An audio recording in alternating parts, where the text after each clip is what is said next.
Vanoggend, Vader, is ons weer so bitterlik bevoorreg om in 'n erediens te mag saam wees. Here, of ons nou net hier om die draai geloop het en of ons selfs van 'n ander land gereis het. Dit maak nie saak hoe deurmekaar ons land en ons samelewing in die wêreld is nie. U koninkryk oorstyg alles. En almal wat geleer het om deur die lens van die Heilige Skrif na die wêreld te kyk, mag ook selfs in hierdie deurmekaar wêreld vreugde ervaar en krag ervaar. Daarom kom buig ons in ootmoed en dankbaarheid voor u groote naam. Here, ons is nie hier omdat ons goed is nie. Ons is hier as gevolg van u genade, u medelee, u guns. En vanmôre, Here, waar ons weer by so 'n belangrike paragraaf in die skrif kom. Bid ons maar net vir oë om te mag sien, ore wat mag hoor. Ons dink, Here, aan die evangelieverkondiging vanuit hierdie gemeente.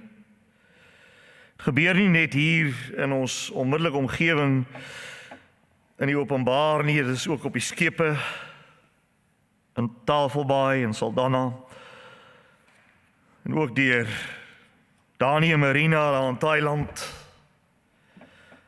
Ons bid in besonder, Here, dat daardie katekisasieboekies wat ons nou die dag weer 'n video van gesien het, dat dit 'n snelle loop deur daardie land mag neem, Here. Ons weet, as kinders bereik word, dan word die ouers ook bereik. Ons bid dit alles uit genade alleen om Jesus wil. Amen.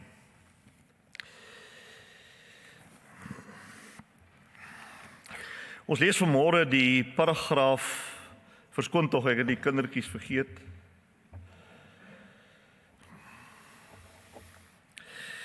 Ons lees vanmôre die paragraaf wat tussen die gelykenis van die saaiër en die uitleg van die gelykenis pas. Dis die gedeelte wat ons nie laasweek gelees het nie, en dit is hoofstuk 13, Matteus 13, 10 tot 17. Matteus 13, 10 tot 17. Jy sal weet, verlede week het ons gespring, né? Ons het eers die gelykenis van die saaiër gelees. Toe spring ons oor na vers 18 toe vir die uitleg van hierdie gelykenis. So die deel tussenin lees ons nou, en dan as die Here wil, volgende week lees ons die gelykenis van die onkruid in die saailand. En ook die uitleg daarvan.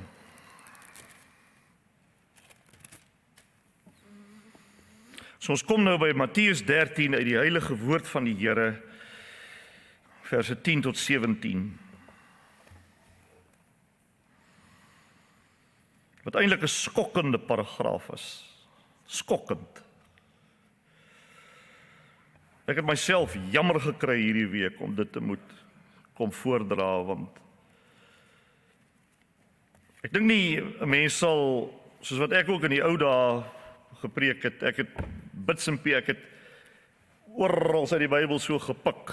Ons noem, dis nie verkeerd nie, ons noem dit tematiese prediking, maar toe het ons, dan sou ek nie 'n gedeelte soos hierdie self kies nie.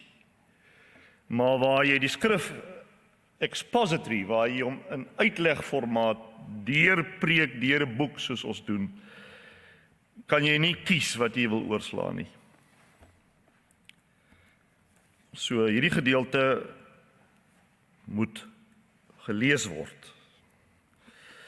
Die voordeel van expository preaching is dat jy die volle raad van God in 'n gemeente verkondig. Al vat dit lank, van jare, maar jy preek die volle raad van God in die gemeente, want daar is niks wat oorgeslaan word wat God geskryf het nie.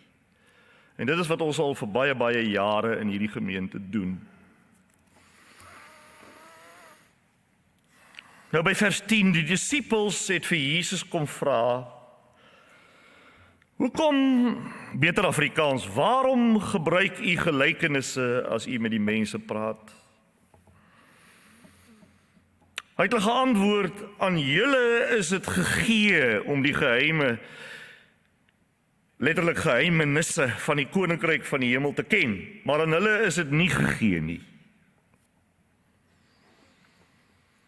Wie het, vir hom sal nog meer gegee word, en hy sal oorvloed hê, maar wie nie het nie, van hom sal ook die bietjie wat hy het weggeneem word. Om hierdie rede praat ek met hulle in gelykenisse, let op die hulle, omdat hulle kyk, maar nie sien nie, en hoor, maar nie luister en verstaan nie. In hulle geval word die profesie van Jesaja vervul wat sê, julle sal hoor en tog niks verstaan nie, en kyk en tog niks sien nie.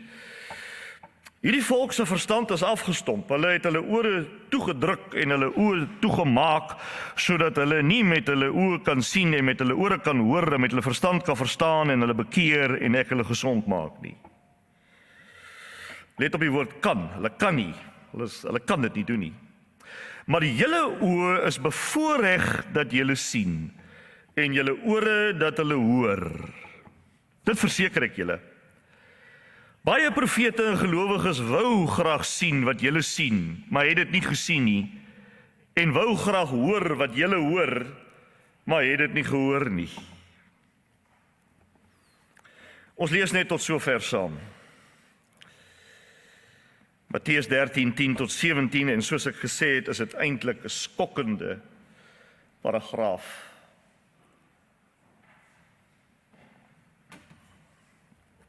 Maar selfs al is dit skokkend, is dit eintlik geweldig positief, omdat dit vir ons wys hoe vry en radikaal God se genade werksaam is in mense wat wel tot die lig kom. Die vraag wat in hierdie paragraaf deur die Here Jesus beantwoord word, is die vraag waarom hy die skare deur middel van gelykenisse geleer het en nie vir hulle net in 'n gewone verstaanbare manier net die beginsels van die evangelie verduidelik het nie. Want onthou, wat is 'n gelykenis? Ons het dit verlede week gesien.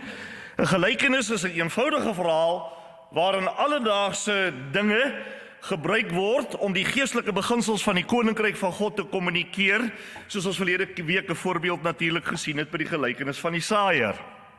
Maar die betekenis van die gelykenisse was glad nie duidelik nie, tensy die Here dit uitlê, soos hy inderdaad die gelykenis van die saaiër vir die disippels, nie vir die skare nie, vir die disippels verduidelik het ons verlede week gesien. So ons praat hier van twee baie duidelike groepe wat na die Here Jesus geluister het. Daar was die skare. Jy sal onthou, hulle was so baie, hy moes in 'n boot klim. Jy sal dit onthou, ons het gelees. Daar was die skare en dan was daar die disippels. Die disippels, disipel beteken 'n volgeling of 'n leerder. Die disippels is diegene wat al hoe meer beginne het om te glo dat Jesus die lang verwagte Messias is en hulle hom van naby wou volg. Dis die disippels. Maar die skare nie. Die skare was eintlik hoofsaaklik maar net nuuskierig en wou meer hoor en wou graag hulle siekes gesond kry en wou hulle mense van demone bevry kry en wondertekens sien. Die disippels wou Jesus volg, omdat God aan hulle siende oë en horende ore gegee het.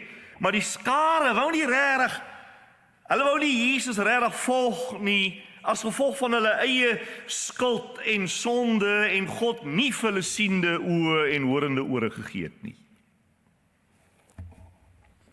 Die Here praat natuurlik hier in baie breë algemene terme, omdat daar verseker onder die skare ook individue was aan wie God siende oë gegee het, en onder die disippels was daar natuurlik weer 'n Judas Iskariot wat tot die einde toe blind gebly het.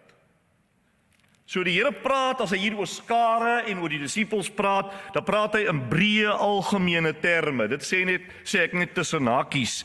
Maar nou vertel die Jesus juis vir die skare die gelykenis van die saaiër, en hulle verstaan nie.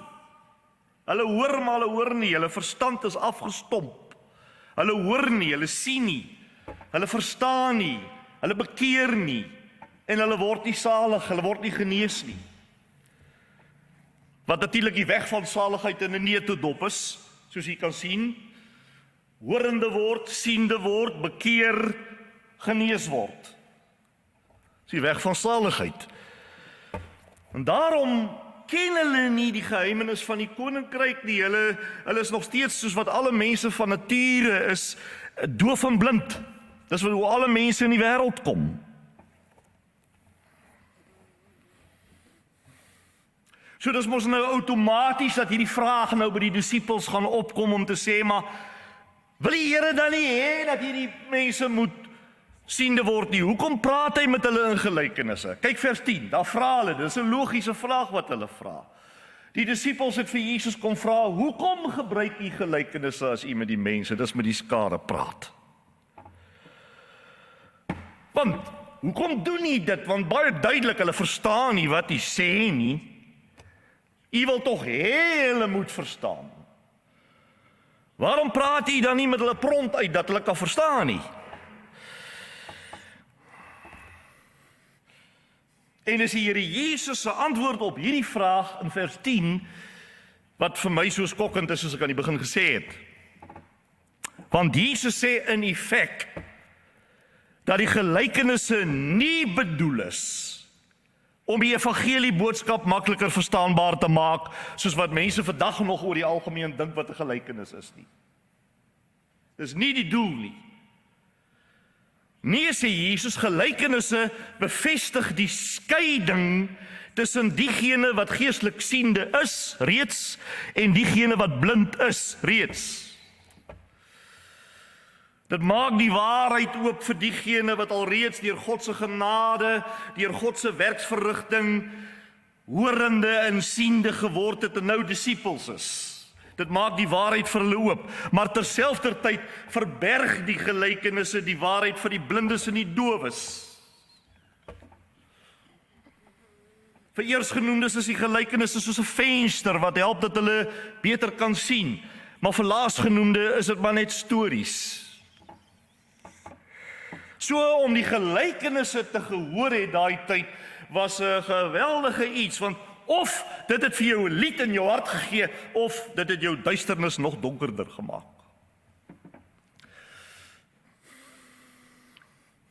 Binne ons huidige liberale, humanistiese, postmoderne, woke samelewing is hierdie Jesus wat hier aan die woord is 'n vreemde Jesus.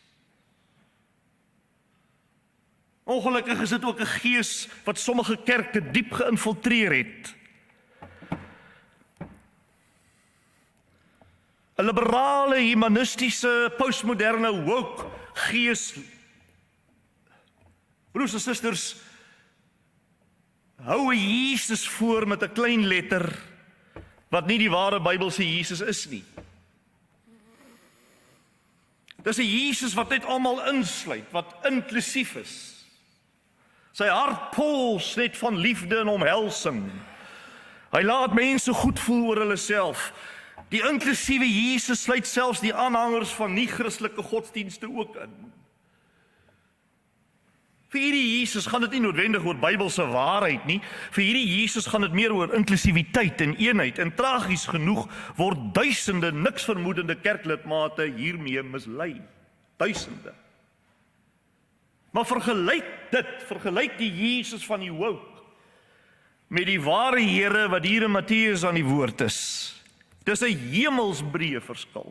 Die ware Jesus sê, hy praat deur middel van gelykenisse met die skare, wat terselfdertyd openbaring vir gelowiges en oordeel vir ongelowiges meebring. Daar's nie 'n manier hoe jy die ware Jesus van die skrif 'n inklusiewe Jesus kan maak nie. Nie 'n manier nie. Jesus sê die gelykenisse is nie net onderrigmiddels nie, dis ook instrumente van oordeel. Want hulle openbaar die toestand van die mens se hart. Diegene wat siende en hoorende is, het meer lig ontvang. Maar diegene wat nie siende en nie hoorende is nie, sy hartstoestand is deur die hoor van die gelykenisse bevestig. Die gelykenisse was dus met ander woorde tegelykertyd 'n middel van openbaring vir die disippels en van oordeel vir die skare. Die Heiland gaan so ver as om te sê dat dit aan sommige gegee is om te verstaan en aan ander is dit nie gegee nie. Dis natuurlik deur God. Kyk vers 11. Hy het hulle geantwoord: aan julle, dis die disippels, is dit gegee om die geheime van die koninkryk van die hemel te ken, maar aan hulle, dis die skare, is dit nie gegee nie. Beide die disippels en die skare, met ander woorde eintlik die hele mensdom, besit van nature uit hulle self geen vermoë om die geheimenis van die koninkryk van God te ken nie. Maar aan sommige word dit van bo gegee en ander word in onbegrip gelaat. En die gelykenisse, sê Jesus, bevestig aan diegene aan wie God siende oë skenk, dat dit aan hulle gegee is, en hulle verstaan gevolglik dan ook die gelykenisse beter, veral omdat die Here dit aan hulle spesifiek verduidelik. En die gelykenisse bevestig aan diegene aan wie God nie siende oë skenk nie, wie hy met ander woorde in hulle blindheid laat bly het. Die gelykenisse bevestig aan hulle dat hulle blind is. En hulle verstaan gevolglik nie die gelykenisse nie en ontvang ook nie 'n verduideliking van die Here nie. Met ken, derde reël, met ken word nie bedoel intellektuele begrip nie, maar ek het die woord verlede week gesê, wie kan dit nog onthou? Nie intellektuele, wel natuurlik moet jy jou intellek gebruik, jy het 'n kop tog op jou lyf. Maar met ken bedoel die Here Jesus eintlik wat? Ek het die woord verlede week gebruik, maar dit is 'n baie moeilike woord. Geestelike openbaringskennis. Ware geestelike insig en begrip vir die geheimenisse van die koninkryk, met ander woorde wat baie verder gaan as net wat tussen jou ore sit. En geheimenisse, moet ek ook vir u sê, daar staan in die oorspronklike taal, ook goed, geheime is natuurlik meervoud, maar daar staan in die ou vertaling ook geheimenisse, dit is meervoud. Geheimenisse beteken nie iets geheimsinnig wat niemand kan verstaan nie. Nee, geheimenisse beteken dat voor Jesus se koms na die wêreld, die evangelieboodskap van Jesus as koning en hoe die redding in hom is, dit was in daai tyd nie bekend nie, maar nou het hy dit wat nie bekend was nie, bekend kom maak. Met ander woorde, dit is eintlik oop geheime nou.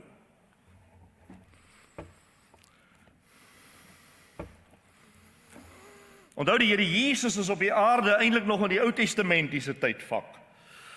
Die Nuwe Testamentiese tydvak begin streng gesproke eers na die uitstort van die Heilige Gees. So wat alles hier plaasvind, gebeur eintlik in die Ou Testamentiese tydvak, en tot toe was hierdie dinge nog nie bekend nie. Maar hy maak dit nou bekend. En die geestelike insig, die openbaringskennis daarin, is nie iets wat die mens intellektueel kan uitredeneer nie. Jy kan nie op 'n goeie dag 'n skitterende wilsbesluit neem dat jy nou gaan begin sien en dat jy nou gaan begin hoor en die geheimenis van die koninkryk nou gaan begin ken nie. Nee, siende wees moet letterlik aan jou gegee word. Want van nature, wanneer dit kom by die evangelieboodskap, van nature hoor die mens, alle mense, nie, sien nie, verstaan nie, bekeer nie, en word nie genees nie. Sien maar sien niks, sê Jesus. Hoor maar hoor niks, met 'n verstand wat afgestomp is, met ander woorde, geen ken nie, geen ken nie. En dis waar van alle mense. Romeine 3:23 sê, alle mense het gesondig en ontbreek aan die heerlikheid van God. Met ander woorde, sou God in sy regverdigheid nie aan 'n mens hoor, sien en ken gee nie, dan sal die mens doof en blind bly en verlore sterf. So, die verskil tussen die disippels van Christus, wat daar by hom was, die verskil tussen hulle en die skare was nie toe te skryf aan beter intelligensie of beter kwaliteite by die disippels as by die skare nie. Nee, hulle was almal ewe sleg, maar dis uitsluitlik, die verskil is uitsluitlik toe te skryf aan God se gawe, God se werksverrigting in hulle. Die disippels verstaan omdat God dit aan hulle gee. Die ander bly blind omdat God hulle regverdiglik in hulle blindheid laat bly. Om dit nie aan hulle te gee nie, beteken om hulle regverdiglik wat hy skuld dit vir niemand. As hy dit vir niemand skuld nie, dan is hy regverdig. Om dit regverdiglik in hulle blindheid te laat bly, waarin hulle in elk geval is. Kyk vers 12, hy sê, wie het, vir hom sal nog meer gegee word, en hy sal oorvloed hê. Maar wie nie het nie, vir hom sal ook die bietjie wat hy het weggeneem word. Die het waarvan Jesus hier praat, natuurlik hoef dit omtrent nie eers te sê nie, verwys in die eerste plek na die besit. Goed, het beteken besit van, ek het hierdie bottel, hierdie bottel is nie myne nie, maar hierdie bril, ek het hierdie bril, dit beteken ek besit dit. Maar hier verwys Jesus nie na het in die sin van besit van materiële dinge nie. Hy praat oor die besit van geestelike begrip, geloof, ontvanklikheid vir God se waarheid ensovoorts. Dis wat hy bedoel met het. Die disippels het hierdie gawes ontvang omdat God dit aan hulle gegee het. En daarom sou hulle nog meer lig, meer insig, meer begrip ontvang deur die gelykenisse wat hulle verstaan en Jesus se lering. Met ander woorde, die wat deur God verlig is, groei. Hulle groei in die kennis. Hulle groei in die geestelike volwassenheid. Hulle beweeg van lig na groter lig. Dis die funksie van die gelykenisse by hulle. Dis waarom Jesus sê, aan hom gaan nog gegee, aan hom sal gegee word en hy sal oorvloed hê, sê Jesus. Maar die tweede helfte van die vers beskrywe die teenoorgestelde proses natuurlik, diegene wat nie ware geestelike begrip het nie, verwerp die lig wat hulle ontvang het. Die bietjie wat hulle het, word ook, daar is dit ook weg. En hulle word meer verhard. Het jy al agtergekom, jy bid vrou, jy praat met hy 100 keer, en bid, dat jy blou in die gesig is, en die ou raak al hoe harder. Jesus sê van hom wat nie het nie, bedoel nie geld nie, dit bedoel hierdie geestelike gawe, van hom wat nie het nie, sal weggeneem word wat hy het. En die gelykenisse in hulle geval bevestig hulle in daardie verharding. Klink dus soos die inklusiewe Jesus van die woke, two worlds apart. 13. Om hierdie rede, nou antwoord hy hulle vraag van vers 10. Om hierdie rede praat ek met hulle, dis die skare in gelykenisse, omdat hulle kyk maar nie sien nie en luister nie verstaan nie. Dis die kernantwoord van Jesus op die disippels se vraag, oor waarom hy met die skare in gelykenisse praat, hoekom hy nie net prompt uit met hulle praat nie. Om hierdie rede, sê Jesus, praat ek met die skare in gelykenisse, omdat hulle kyk maar nie sien nie en hoor nie verstaan nie. En dan haal hy uit Jesaja 6 en sê die skare se blindheid en doofheid vervul eintlik wat Jesaja 700 jaar tevore van die volk Israel gesê het. Hy haal dit aan, 14 en 15. In hulle geval word die profesie van Jesaja vervul wat sê, julle sal hoor en nie verstaan nie en kyk en net sien nie. Hierdie volk se verstand is afgestomp. Hulle het hulle ore toegedruk, hulle oë toegemaak, sodat hulle nie met hulle oë kan sien, met hulle ore kan hoor en hulle met hulle verstand kan verstaan en hulle bekeer en ek hulle gesond maak nie. Alles uit Jesaja. Met ander woorde, dit wat die volk Israel in Jesaja se tyd 700 jaar tevore was, is presies nog net so waar van die skare wat daar by die see van Galilea was, toe Jesus in die boot gestaan en preek het. En daarom ook van alle mense ooit tot in 2026. Ook van die disippels voordat God vir hulle siende oë gegee het, was dit ook van hulle waar. Wat is waar? Wat is waar van almal?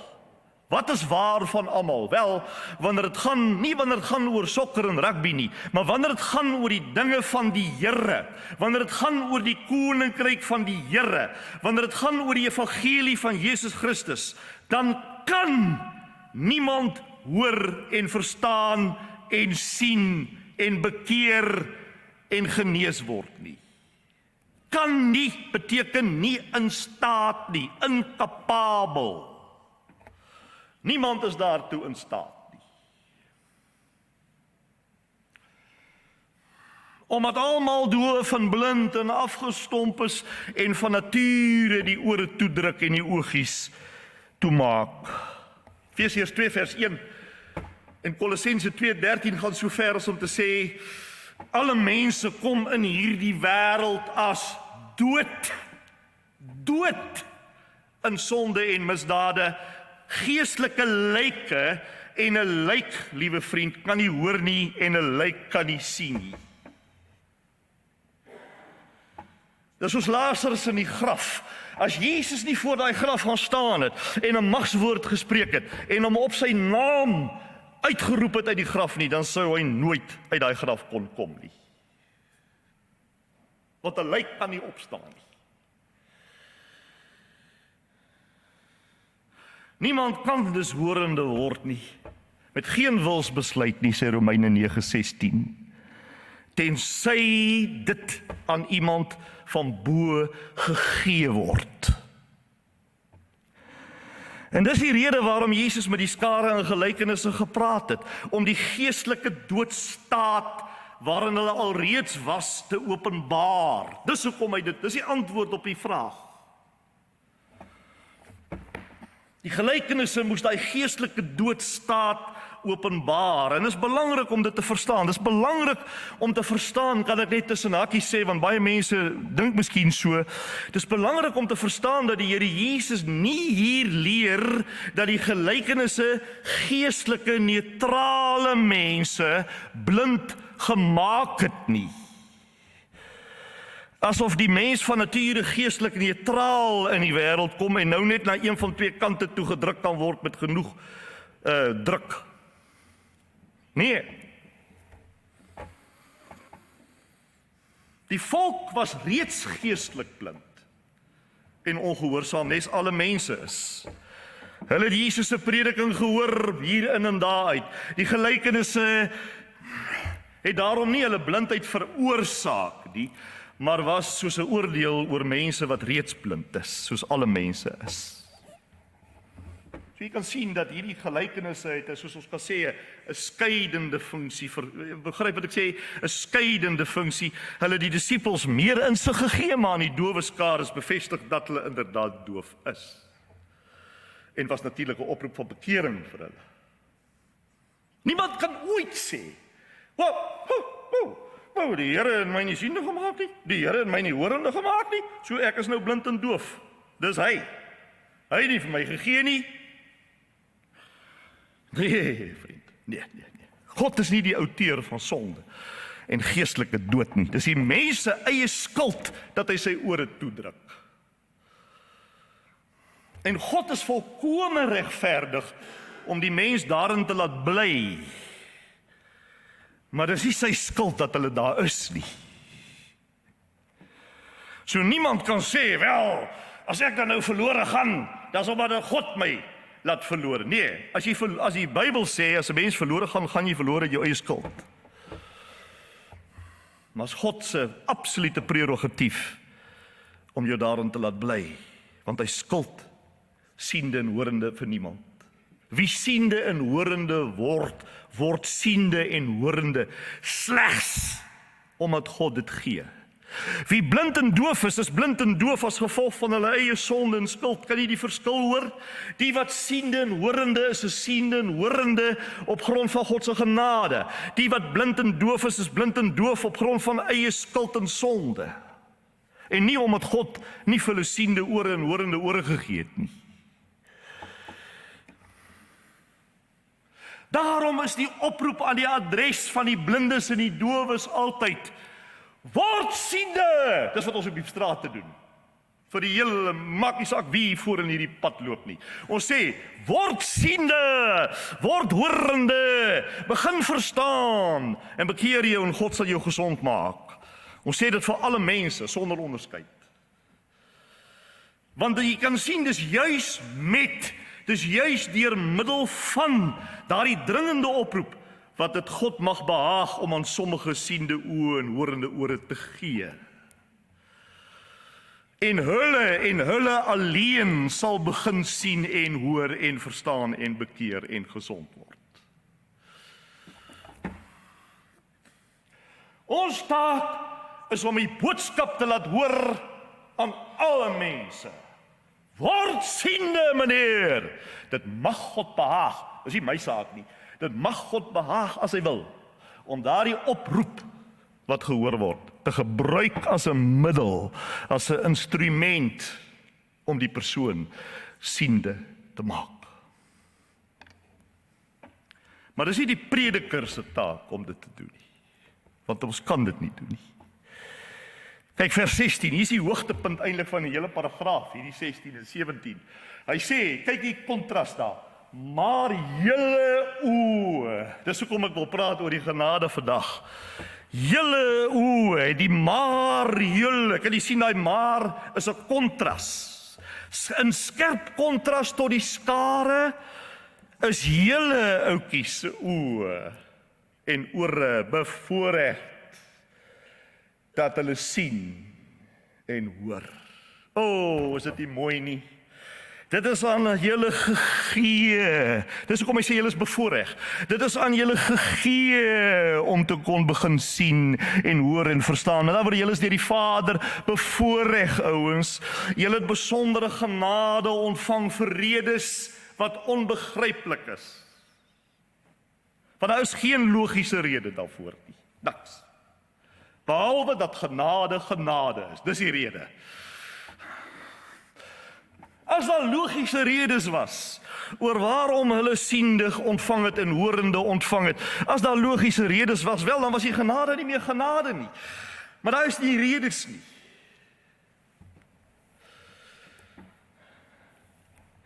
As alle mense presies ewe dood en blind en doof is, en sommige word ongevraagd lewensiende en horend gemaak, dan is daar geen verduideliking daarvoor moontlik nie. Niks. Daar bestaan geen redes nie. Hoekom? Want dit kom uit soewereine vrye genade alleen en daarsonder sou die hemel leeg wees. As God nie op hierdie radikale wyse in genade gehandel het nie, dan sou die hemel leeg wees. Want geen mens sal uit eie beweging siende word nie. Daardie disippels was nie beter, hulle was nie meer verdienstelik of meer geestelik as die skare nie. Hulle was net bevoorreg, omdat God dit aan hulle gegee het om te verstaan. En hulle was bevoorreg in 'n tweede opsig, hou vas. Ja, hulle was bevoorreg in 'n tweede opsig, en dit is omdat hulle ook 'n unieke en hulle het ook 'n unieke historiese voorreg besit. Hulle het in 'n tyd gelewe waarin God se verlossingsplan in Christus self aan hulle voor hulle oë geopenbaar is, iets wat die vorige ouens uit die Ou Testamentiese tyd nooit gesien het nie. Kyk, hy sê dit, vers 16, 17. Hy sê 17. Dit verseker ek julle baie, nou hy sê terug, baie profete gelowiges wou graag sien wat julle sien, maar hy het dit nie gesien nie. En wou graag hoor wat julle hoor. Wat sou Jesaja nie wou gee om te hoor wat julle hoor nie? Wat sou Jeremia nie wou gee om te sien wat julle oë sien nie? Maar hulle het dit nie gehoor nie. Dis die ouens uit die Ou Testamentiese tyd. vir wie Jesus se koms nog net 'n belofte was, maar die vervulling daarvan het hulle nooit gesien nie. Maar daai disippels wat daar so staan, Judas ook, wat daar staan, hulle hoor en sien 'n vervulling in Jesus vlees en bloed. Hoor hom, sien hom. Hulle was nie net bevoorreg omdat God aan hulle siende oë gegee het nie, maar ook omdat hulle in 'n tyd gelewe het van die vervulling wat die vorige geslagte nooit gesien het nie. En wat van ons vandag? Ons is selfs nog in 'n groter bevoorregte posisie as wat die disippels was, want ons het nie net gelykenisse nie, ons ken al die feite. Jesus se kruisiging, sy opstanding, sy uitstorting van die Heilige Gees, die hele Nuwe Testament, alles. Ons is nog meer bevoorreg. Maar ek het aan die begin gesê, ek haas my. Ek het aan die begin gesê, ek sal afsluit. Ek dink ek het dit gesê, nou weet ek ook nie meer nie. Maar ek sou gesê het aan die begin dat ek sal afsluit vanmôre deur iets te sê kortliks aan die einde oor die radikaliteit van God se genade. En ek wens ek kan hieroor nog 1 uur kry. Die radikaliteit van, kyk, kom ek sê vir die so. Alle Christene op aarde, almal, weet en glo dat geen mens siende en horende kan word sonder God se genade. Almal weet dit. Maar nie alle Christene sien daardie genade as werklik radikale genade nie en vrye genade nie. Meestal word God se genade gesien as 'n soort kragtige hulpmiddel wat moet inwerk in hierdie dowe en blinde mense sodat hulle die regte besluit vir Jesus kan neem. God gee vir hulle soos 'n hupstoot. Hy gee vir hulle, is amper soos 'n mobiliseringstegniek. Hy gee hulle 'n hulpmiddel wat hulle mobiliseer, mits hulle natuurlik gemobiliseer wil word. So baie Christene verstaan God se genade as 'n genade wat die mens in staat stel om te kan glo, mits die mens wil reageer. Maar Matteus 13 plaas die klem baie meer radikaal. Luister aandagtig nou. Matteus 13 plaas die klem baie meer radikaal as om te sê dat God se genade net 'n instaatstelling bied. Hy sê selfs die sien en die hoor self moet deur God gegee word. Daar is die uitklop. Boef, net daar. Die Bybel praat baie radikaal oor God se genade, vriende. Die genade van God is nie 'n goddelike hulpmiddel of 'n hupstoot of 'n mobiliseringstegniek nie. Hoor nou soos jy nog nooit geluister het nie. Dit is 'n lewendmaking uit die dood. Dis 'n opwekking uit die dood self. Want as God dit nie aan daardie disippeltjies gegee het van destyds, as hy nie aan hulle gegee het om te sien en te hoor en te ken en te verstaan nie, dan sou hulle nooit sien, hoor, ken en verstaan nie. Siende word en horende word moet gegee word. Nie 'n hupstoot om te kan sien nie, maar die sien op sigself moet gegee word.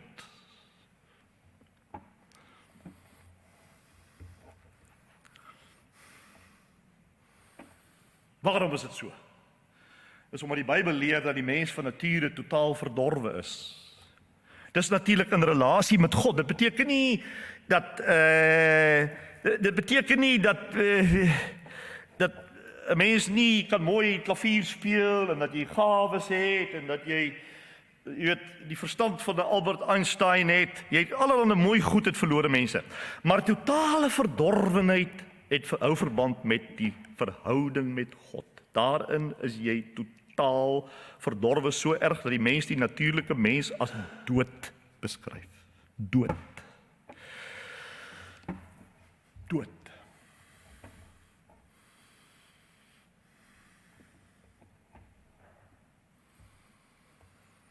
Geen mens besit op enige manier, selfs 'n klein bietjie, so groot soos 'n 10 sent stukkie, Geen mens besit op enige manier 'n klein 10-sent stukkie van 'n bietjie van geestelike lewe, van waaruit hy of sy horende en siende kan word, as God hom net hard genoeg druk nie. Dood is dood. En daarom berus die ken van die geheimenis van die koninkryk. Dit berus nie op die mens wat wil en die mens wat besluit nie, maar dit berus op God wat barmhartig is, sê Romeine 9:16. Voordat enige gevalle sondaar die lig kan sien, moet God hom of haar lewend maak, sê 2 Korintiërs 4:4.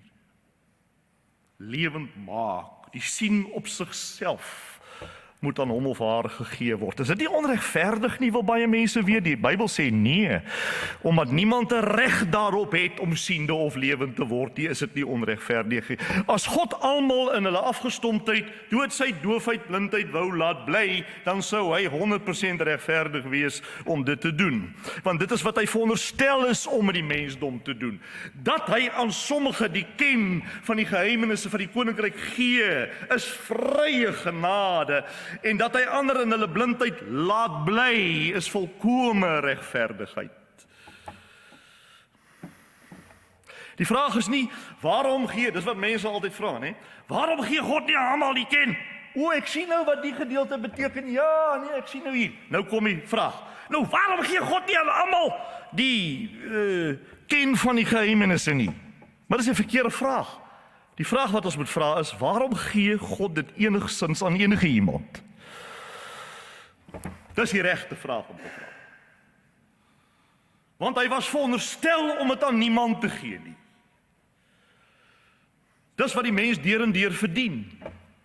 Die mens verdien om blind te bly, en tog gee hy aan 'n hemel vol mense dit wat hulle nie verdien nie. Om te sien en te hoor en te ken en te bekeer en genees te word. Maar vergeet dit, vriende, om ooit te kan verstaan waarom dit so gebeur. Ons moenie probeer verstaan nie. Ons moet ons net begin verwonder. Vergaap daaraan. God se genade help nie halfdooies en halflewendes om aan die gang te kom in die regte rigting nie. God se genade wek dooies op. Daarom is dit radikaal. En God se genade is vry, omdat hy dit aan niemand verskuldig is nie. Hy gee dit aan wie hy wil. Daarom is dit vrye genade.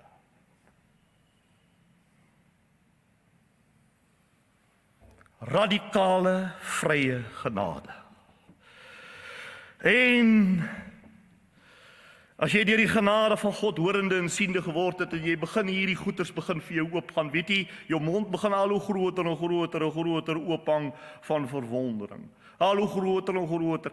Die begrip van hierdie radikale genade veroorsaak dat die siende en horende mens in absolute verwondering begin leef. En diepe, 'n dankbaarheid, jy wens partykeer, jy kan dit net, jy weet nie hoe om dit uit te druk nie. En dit spoor jou aan om die Here met totale oorgawe te dien. Aan God, aan hom wat vir my siende gemaak het sonder enige rede. Aan hom wil ek uitverkoop wees tot ek die dag sterf. Maar dit beïnvloed ook vir my hoe ek vir verlore mense bid. Hoor nou mooi. Dit beïnvloed eintlik alles, maar dit beïnvloed ten slotte hoe die siende en horende mens vir blinde en dowe mense bid.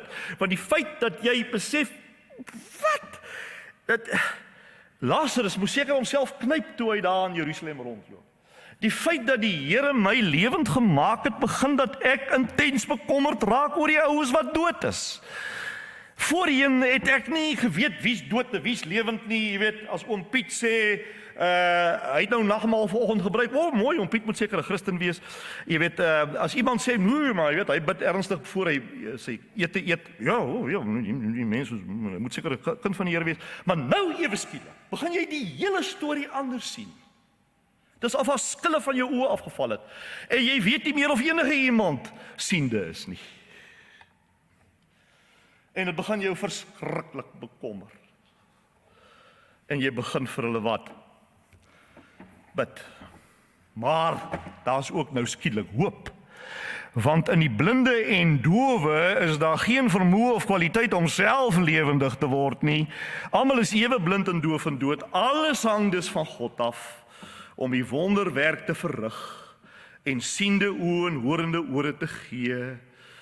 En omdat dit van hom afhang, is daar altyd hoop.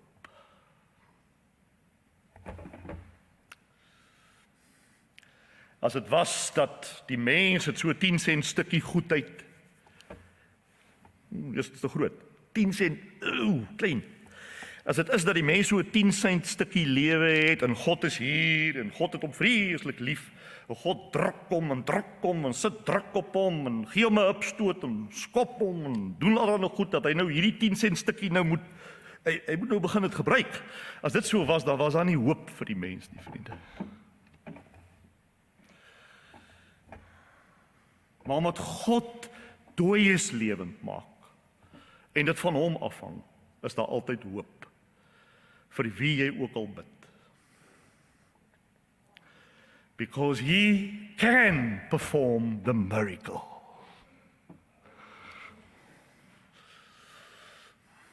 Dis waarom die hemel vol is, van mense wat uit die dood opgewek is. Amen. Kom ons bid. Ai, wat 'n evangelie. Dit is vir my moeilik om myself te beheer. So 'n wonderlike evangelie. Maar Richard Wurmbrand, wat vir 14 jaar in die Romeinse tronke deur die kommuniste gemartel is, sê, hy vertel hoe was hy 'n ateïstiese kommunis. Hy het so groot geword as 'n Romeinse Jood. En dan sê hy, for reasons, hy sê, vir redes wat ek nie verstaan het nie, het God van my 'n Christen gemaak. Vir redes wat ek nie verstaan nie.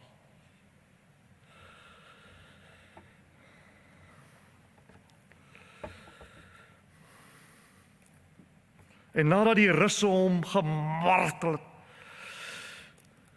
sê hy, I love those Russians. Ek het hulle lief.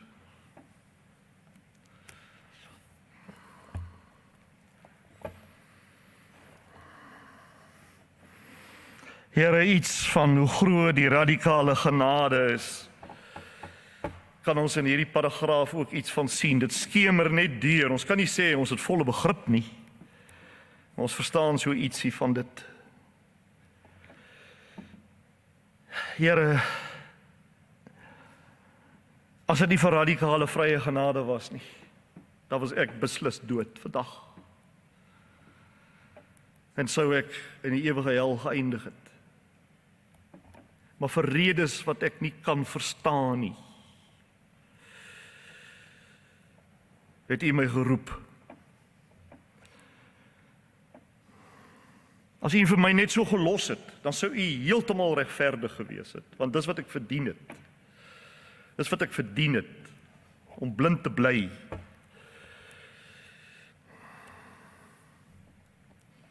Ek het dit absoluut verdien.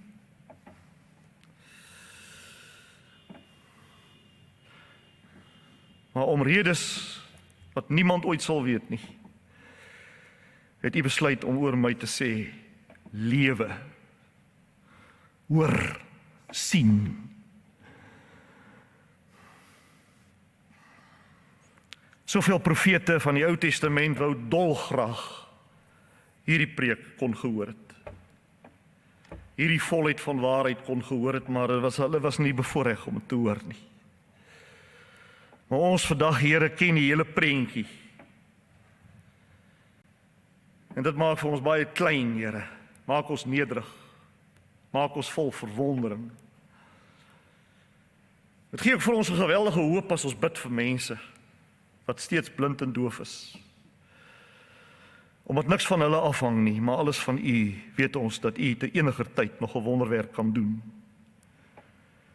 En iemand sig gee. Doen dit, Vader. Here, transformeer Tafelberg gemeente. Mense is altyd geneig om te bid, Here, stuur nog getalle, maar ons wil bid vir ons wat hier is. Werk met ons, Here. Dankie om Jesus wil. Amen.